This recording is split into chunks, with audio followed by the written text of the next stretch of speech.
Kami dari Jakarta membawa air dan tanah yang secara khusus kemarin diambil oleh ibu-ibu dari kampung Akuarium di Jakarta Utara.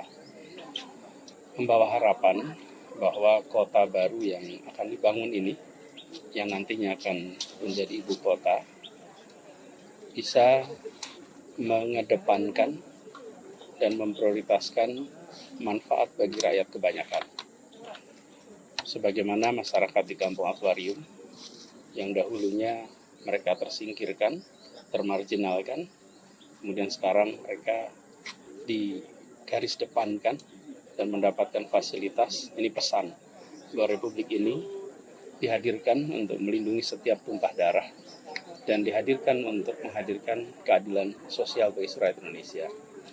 Harapan itulah yang dititipkan lewat tanah ini. Semoga di kota yang dibangun ini, yang nantinya menjadi ibu kota, akan bisa menghadirkan pesan utama dan pertama atas pendirian Republik ini, yaitu menghadirkan keadilan sosial bagi seluruh rakyat Indonesia. Baik.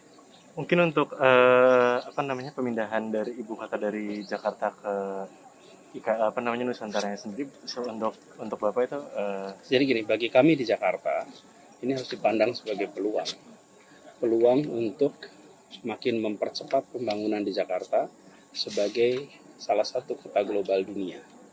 Kota global dunia yang setara dengan kota-kota global lainnya.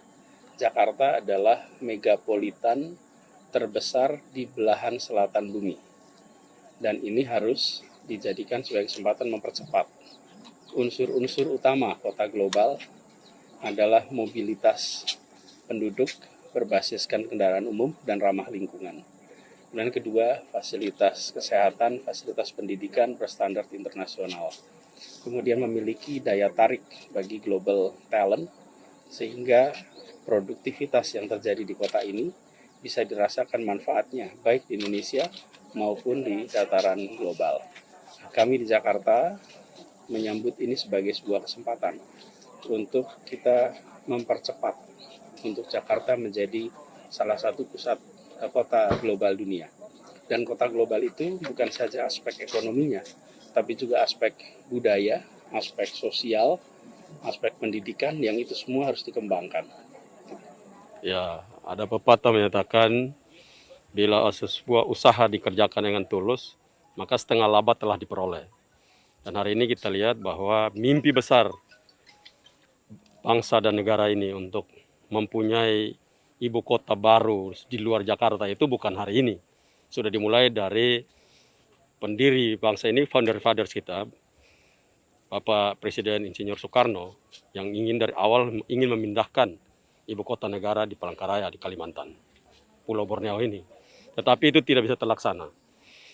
Dan hari ini kita bersyukur bahwa di bawah pemerintahan Bapak Joko Widodo ini dapat terlaksana.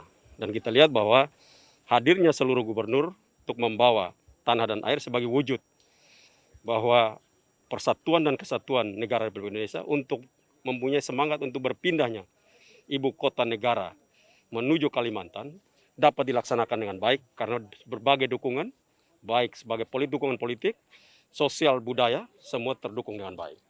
Karena itu apa yang dilakukan hari ini menjadi sejarah baru bagi bangsa Indonesia untuk mampu mempunyai keberanian dalam melangkah yang tidak ragu lagi untuk mempunyai ibu kota negara yang baru. Dan juga bahwa bagi Nusa Tenggara Timur ini sesuatu yang sangat baik karena kami lihat bahwa pemerataan ekonomi itu dapat dilakukan sehingga ibu kota baru yang akan ada ini memberikan pertumbuhan baru bagi kawasan baik di Kalimantan, Sulawesi, Nusa Tenggara Barat, Nusa Tenggara Timur, bahkan Papua. Dan kami kalau datang ke ibu kota negara tidak butuh waktu 3 jam, kami butuh waktu 1 jam 45, kamu sudah ada di sini. Dan itu mempunyai dampak yang baik dan pesan yang paling sungguh adalah bahwa Bapak Presiden Joko Widodo melaksanakan amanat yang telah disampaikan oleh luhur sebelumnya dan dapat dilakukan untuk kepentingan kesejahteraan bangsa Indonesia dalam pemerataan ekonomi. Ya, saya sebagai Gubernur Kaltim sangat terharu dan sangat sekalian bangga. Seterusnya terima kasih sebuah acara kenegaraan Negara Kesatuan Republik Indonesia yang pada hari ini seluruh gubernur, seluruh daerah kumpul dan menyatukan tanah-tanah yang ada di seluruh wilayah Indonesia ini.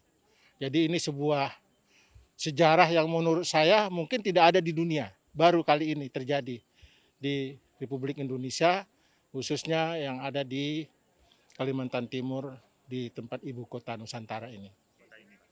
Ya, yang saya pahami bahwa Presiden Jokowi sangat memiliki sebuah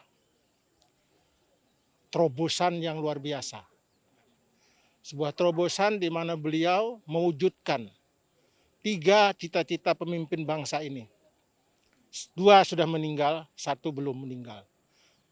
2 itu meninggal adalah Bapak Presiden Soekarno, mau memindahkan ibu kota tahun 57 ke Kalimantan Tengah, Palangkaraya. Kemudian Pak Presiden Soeharto juga ingin memindahkan tapi di Jonggol. Tidak jadi. Kemudian juga Bapak Presiden SBY juga akan memindahkan itu ke Jonggol Selatan. Artinya beliau memiliki sebuah, tidak tahu saya namanya, saya tidak bisa gambarkan, tapi saya kira ini adalah sebuah wujud ya, pemimpin bangsa kita yang luar biasa. Tadi Pak mungkin belum terjawab harapan dari masyarakat Kaltim sendiri Pak. Kalau masyarakat Kaltim itu keberadaan di sini aja sudah merupakan suatu kebanggaan dan kebahagiaan. Jadi yang lain-lainnya itu kita sudah tidak memikirkan lagi. Tapi saya kira tadi akan berdampak luas dari segi pemerataan dan keadilan pembangunan di seluruh Nusantara ini. Karena kalau kita dari garis silang begini, maka ibu kota ini berada di titik silang itu. Jadi dampak semuanya apakah itu ekonomi, pembangunan, dan segala kesejahteraan masyarakat akan mengikutinya secara otomatis. Ya. Iya, ini kan peristiwa bersejarah ya. Dalam sejarah Republik ada pemindahan ibu kota negara yang dari nol, kira-kira begitu. Bukan dari kota existing dari kolonial, kemudian jadi ibu kota negara yang silih bergantikan dalam sejarah kita. Ini dari nol hasil kajiannya, tentulah harus mendapatkan blessing kira-kira gitu ya, atau restu lahir batin dari seluruh Republik NKRI. Makanya kan diwakili oleh 34 gubernur membawa air tanah ke titik nol ini. Kalau Jawa Barat, air suci tanah-tanah yang istimewa datang dari 27 daerah, kan ada 27 kota kabupaten kan. Disatukan dulu di Gedung Sate, terus baru dibawa ke sini. Jadi saya kira simbolis ini penting bahwa semua mendukung. Kalau kita lihat sejarah kota-kota ya, semuanya juga diawali dari sebuah visi, kan begitu. Nah, visi itu ada yang beres dalam 10 tahun, tapi kalau di bawah 10 tahun mah rada tidak realistis ya. Ada yang 100 tahun, jadi butuh waktu. Jadi masyarakat jangan terlalu expect gitu ya, dalam hitungan 3-5 tahun tiba-tiba sudah beres. Saya kira sejarah kota-kota dunia juga nggak begitu. Nah, yang kedua ini kesempatan, karena untuk jadi kota terbaik dunia itu, satu dari sisi sistemnya ya, kan harus smart, green, zero carbon. Yang kedua dari sisi desain ya. Biasanya yang terdesain kan kota-kota bikinan swasta ya. Kalau kota bikinan negara belum pernah ada, jadi ini kesempatan. Yang ketiganya tentunya tantangan terbesar membangun kota itu, siapa yang mau tinggal di sini itu harus dipikirkan juga. Karena kalau hanya mengandalkan populasi PNS, kotanya pasti sangat sepi. Tapi kalau berhasil menjadi kota ya, ada fasilitas apa yang non PNS juga mau tinggal di sini, insya Allah itu akan berhasil. Itu masukan dari saya. Saya kira di luar IKN berharap ini jadi kebanggaan. Jadi kita doakan prosesnya lancar, inovasi. Jadi yang terdengar adalah hal-hal positifnya kan gitu ya, hal-hal yang membanggakannya. Bukan sebaliknya kan, mungkin ada dinamika atau apa. Nah, saya kira saya titipkan itu ke Kepala IKN. Saya dan Pak Bambang bersahabat baik, satu sekolahan juga di ITB di Amerikanya, jadi yakin betul beliau pasti sukses insya Allah. Ya, saya selaku Gubernur Papua Barat ada kesan tersendiri di mana hari ini ya 34 gubernur bisa hadir, termasuk Papua Barat kami bisa hadir dan membawa tanah dan air. Ya, dengan demikian tanah ya, berarti kita menunjukkan bahwa kita tanah air satu ya, tanah Indonesia. Satu bangsa yaitu bangsa Indonesia dan satu bahasa yaitu bahasa Indonesia. Dan dengan demikian kehadiran gubernur ya, sekaligus mewakili pemerintah tapi juga mewakili masyarakat Papua Barat. Kami mendukung ya pembangunan IKN di Kalimantan Timur ini dengan terutama kita mendukung dengan doa sehingga semua pihak yang terlibat dalam proses pembangunan ini bisa selesai, bisa tepat dan bisa diresmikan dan bisa digunakan sehingga ini juga mempermudah kami dari timur gitu.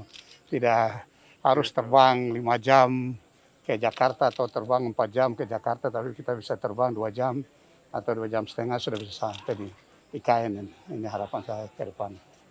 Ya. Kemudian mungkin ada harapan tersendiri dari masyarakat Papua Barat yang Bapak bawa ke sini, Pak. Ya, yang jelas hadir di sini kan berarti sudah mewakili ya sebagai pemerintah, tapi juga mewakili masyarakat, tapi juga kapasitas saya juga sebagai kepala suku besar Arfak ya. Nah, hari di sini ya mewakili pemerintah, mewakili masyarakat juga untuk tadi menunjukkan bahwa kita mendukung ya. Dan kehadiran ini kan sudah menunjukkan kita mendukung pembangunan IKN di Kalimantan Timur ini dengan harapan tadi bisa cepat selesai dan ke depan ya tadi semua urusan penyelenggaraan pemerintahan, pelaksanaan pembangunan pembinaan kepada masyarakat ya dalam ya, berhubungan dengan kepala negara ataupun kepala pemerintahan ataupun kita berhubungan dengan menteri terkait ini kan tidak terlalu jauh lagi ya, dan ini dari sisi kos juga sudah lebih murah lagi gitu. Baik, terima kasih. Terima kasih. Pak Gubernur. Ya.